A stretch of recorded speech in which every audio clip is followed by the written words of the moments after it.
If everyone has disasters, well, everyone has to have done something bad. And if they didn't do it bad in this life, I mean, maybe they've lived terribly boring lives of the utmost moral probity, and how they've managed to do that without dying of boredom by the time they're 5 is beyond me.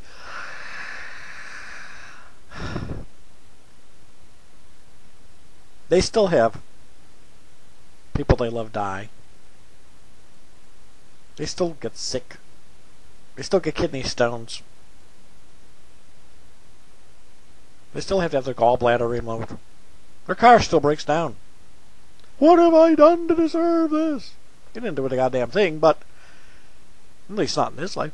But in your last life, you see, you gave a penny to a beggar on Christmas Eve, and as no good deed goes unpunished, you're in real trouble.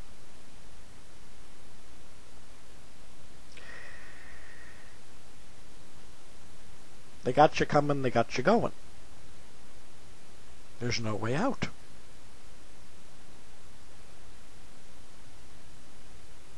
Every action brings something. You cannot live without action. Therefore, there's no way off the wheel. That, of course, is classical Hinduism. There is no way off the wheel. You're stuck with it for all eternity. Why anyone would want to ascribe to a belief structure like that is beyond me. I mean, talk about utter hopelessness. The Buddhists tried to solve that by introducing enlightenment. You get enlightenment and you kind of just jump off the wheel.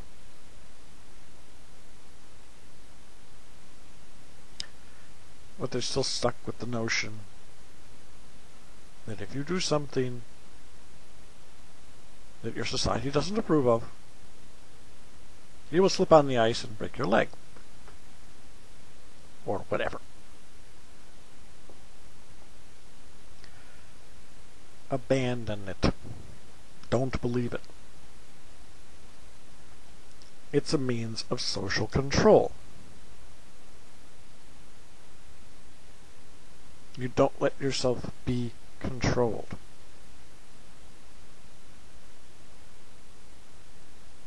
There are ways of getting away from it, and if it usually by just saying this is bull manure, you can just forget it. But sometimes if the person has internalized it, they've heard it so many times that they just can't not believe it, that subconsciously they're going to act on it, even if they know it to be untrue. Consciously they know there's no such thing as karma, but unconsciously they've got this thing floating around in their head that says, I have sinned and the gods are going to strike me with snowstorms.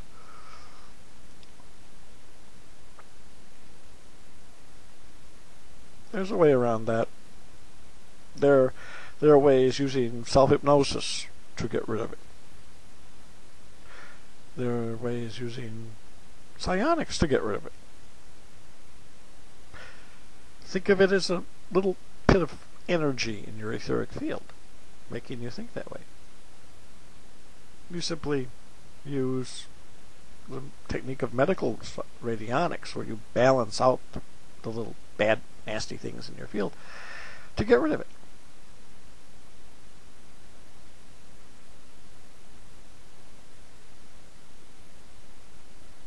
It is easily, in any event, the concept is easily removed from your life. If you've got it there, get rid of it. You will be happier without it.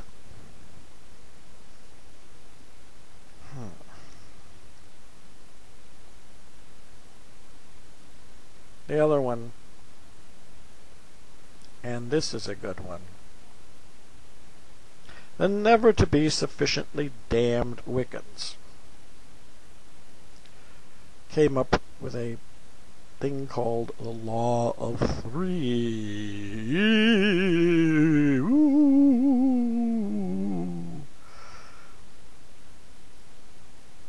Basically, the Law of Three, it goes like this. If you cast a spell on another witch to make her broomstick crash, you will crash 3 broomsticks of your own. Yeah, right.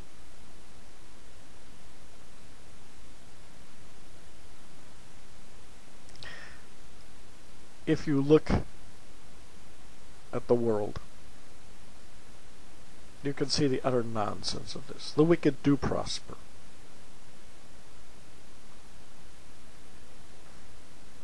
Genghis Khan died peacefully in bed. Stalin died peacefully on his couch. Mao Zedong died peacefully in bed of old age. And Attila the Hun died happy on his 438th wedding night. It ain't true. It's baloney. It's hokum. But if you don't persuade people that bad things will happen to them if they do bad things, people will do bad things and all hell will break loose. Okay, let's have all hell break loose. Let's make life interesting. We are not accountable. We are subject to no law, as long as we don't do anything really stupid like take money from people to heal them.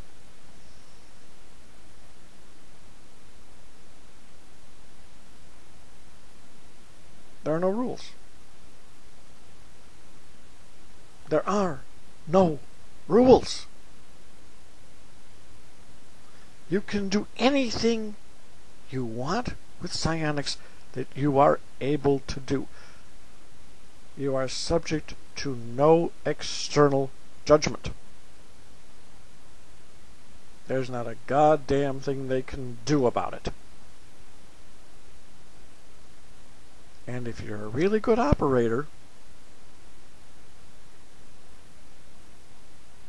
they won't be stupid enough to try.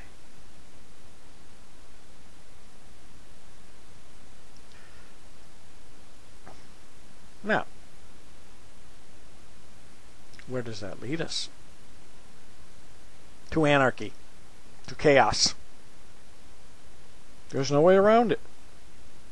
There's nothing for it. It is a reality that we face. It is a reality that we live with. It ain't going to change. Deal with it.